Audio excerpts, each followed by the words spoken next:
Además, ustedes nos han ofendido a los mexicanos. ¿Cómo es que se llevan de empleado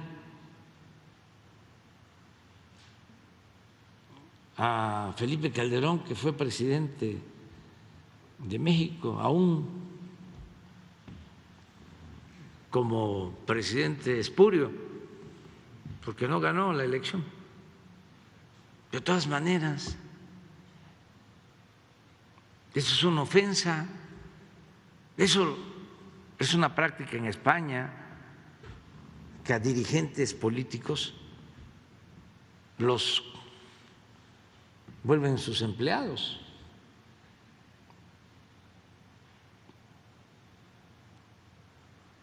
Y pues como tenían tanta influencia,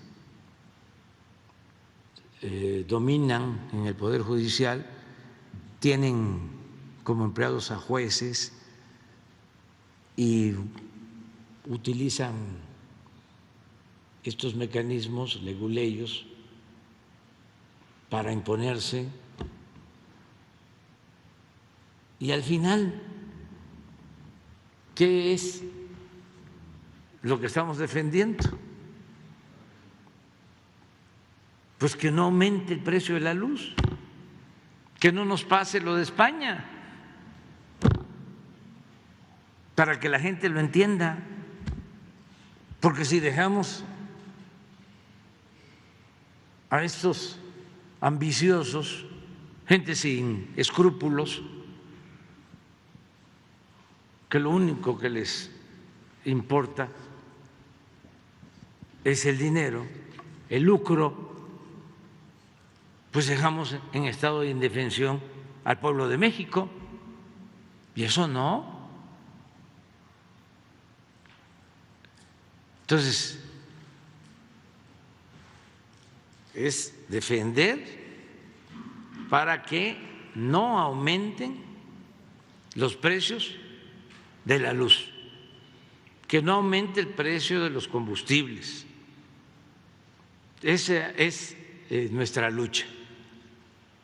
Y también que no desaparezca la Comisión Federal de Electricidad, porque ese era el plan.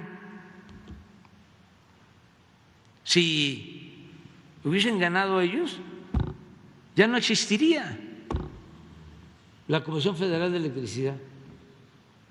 No exagero, porque el plan era ir cerrando las plantas de la Comisión Federal de Electricidad para dejarle el mercado completo a Iberdrola y a las empresas extranjeras. Eso fue lo que no les pareció.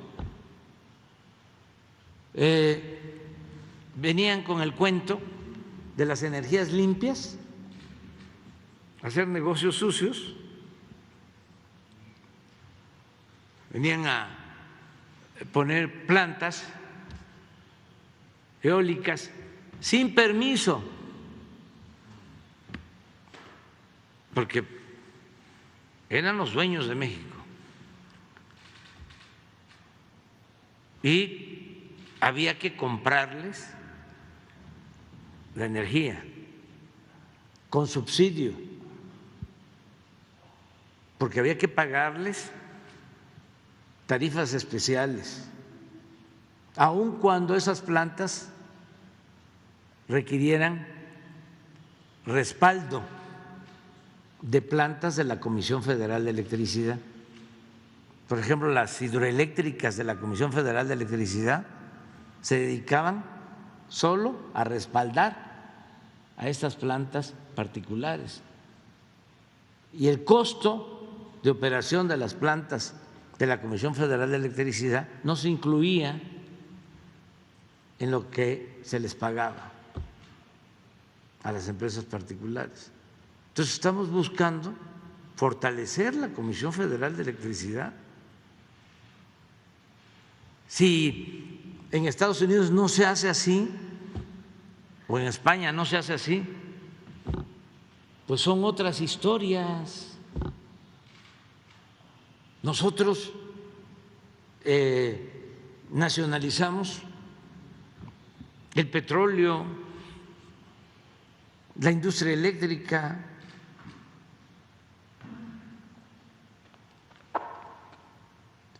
fueron luchas de nuestro pueblo y eso nos benefició mucho. Imagínense lo que obtuvo el pueblo de México a partir de la expropiación petrolera de 1938, esa gesta histórica, esa decisión soberana del presidente Cárdenas. Pues se pudo desarrollar nuestro país, se pudo industrializar con el petróleo, nunca nos faltaba gasolina,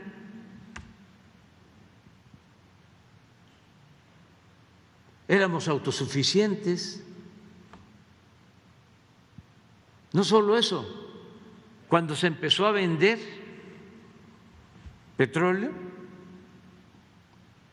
hasta el 40% del presupuesto nacional dependía de los ingresos petroleros. Gracias al dominio de la nación sobre el petróleo, se pudo financiar el presupuesto para el desarrollo de México durante décadas. En la industria eléctrica, cuando el presidente López Mateos lleva a cabo la nacionalización de la industria eléctrica, lo hace para electrificar los pueblos. El ejemplo más claro es el del Internet. Ahora, ¿dónde hay Internet? En las ciudades. ¿Dónde está el mercado?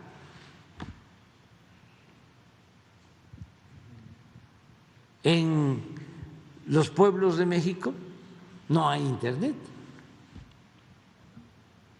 Territorialmente hablando, hay Internet en el 20% del territorio nacional.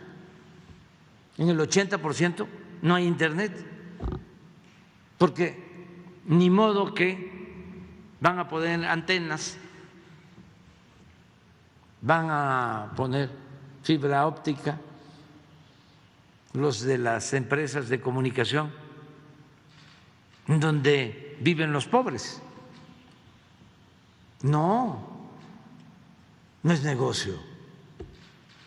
Pues eso pasaba en los años anteriores a 1960 del siglo pasado, cuando se tomó la decisión de nacionalizar la industria eléctrica.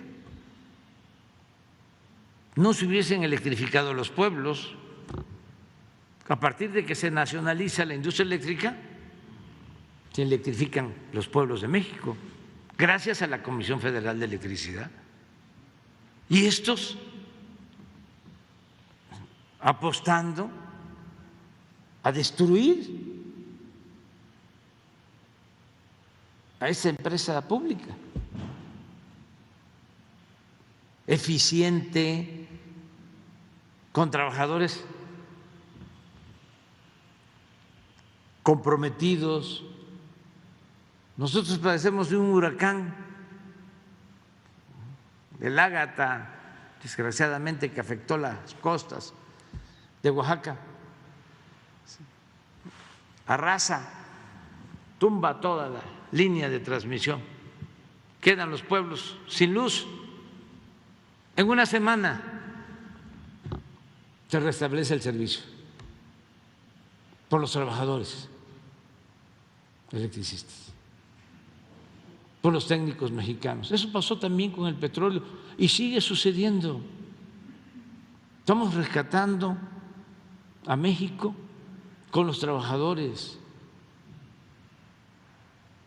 Entonces, si en Estados Unidos si en España, si en China, si en Rusia, si en Francia, si en Alemania actúan de otra manera, pues es otra historia, son condiciones distintas, era otra falla estructural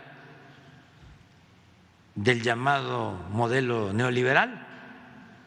¿Cómo se aplica una misma política en todo el mundo? Porque esto de las reformas estructurales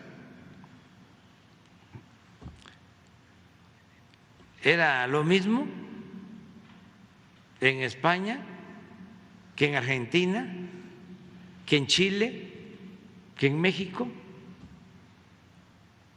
que en cualquier país.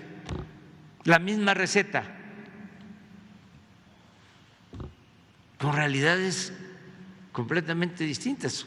¿Cuál es nuestra agenda? Pues no es privatizar la educación, ni la salud, ni privatizar el petróleo. Esa era la agenda de las reformas estructurales. Ni congelar los salarios de los trabajadores. Nuestra agenda es el bienestar del pueblo, combatir la desigualdad económica y social,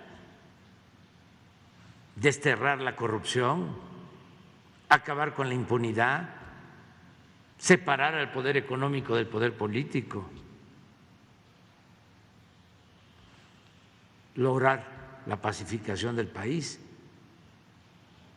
Eso no estaba en la agenda de ellos. Ese es el debate de fondo, pero no se resignan y piensan que van a imponerse. No, nosotros no nos vamos a dejar. Presidente, y preguntarle